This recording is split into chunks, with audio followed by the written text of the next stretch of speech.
بسم اللہ الرحمن الرحیم۔ شروع کرتا ہوں اللہ کے نام سے جو بڑا مہربان اور نہایت رحم والا ہے۔ صلح حدیبیہ کے دن لوگوں کو پیاس لگی ہوئی تھی۔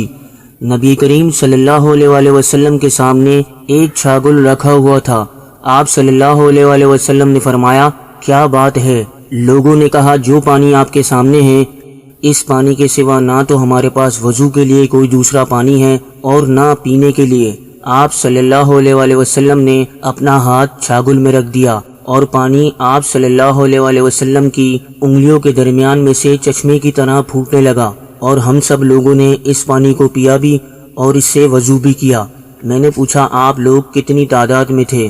کہا کہ اگر ہم 1,00,000 بھی ہوتے تو وہ پانی کافی ہوتا۔ ویسے ہماری تعداد اس وقت 1500 تھی۔